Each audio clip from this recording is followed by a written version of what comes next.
पंजाब के सरसब्ज मैदानों के दरमियान एक खूबसूरत गांव आबाद था जिसका नाम नूर आबाद था।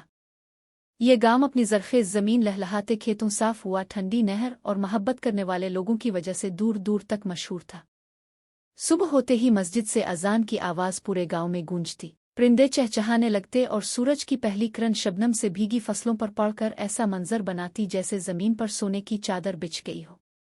इसी गांव में सलीम नाम का एक मेहनती किसान रहता था। वो अपने बूढ़े वालिदैन, अपनी बीवी आयशा और 2 बच्चों अहमद और मरियम के साथ एक सादा मगर खुशहाल जिंदगी गुजार रहा था। उनका घर कच्चा जरूर था मगर मोहब्बत, इज्जत और सुकून से भरा हुआ था। सलीम का यकीन था कि इंसान की असल दौलत इसका खानदान और उसकी मेहनत होती है। हर रोज़ सलीम फजर की अजान से पहले जाग जाता, वुज़ू करके मस्जिद में नमाज अदा करता और फिर अपने वालिद के साथ खेतों का रुख करता। रास्ते में मिट्टी की खुशबू, दरख्तों की सरसराहट और ठंडी हुआ उसके दिल को सुकून बख्शती। इसके वालिद अक्सर कहते, बेटा, किसान की जिंदगी आसान नहीं होती मगर अल्लाह मेहनत करने वालों को कभी खाली हाथ नहीं लौटाता। सलीम हमेशा मुस्करा कर जवाब देता, अब्बा जान, जब तक हाथों में ताकत है हम मेहनत करते रहेंगे। खेत में गंदुम की सुनहरी बालियां हुआ के साथ लहरा रही थीं।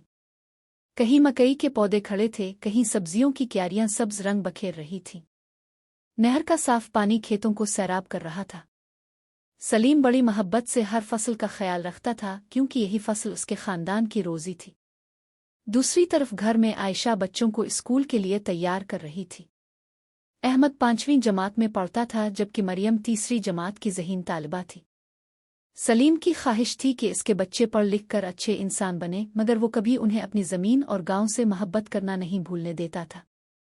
इस दिन शाम को पूरा खानदान सहमे चारपाइयों पर बैठा था।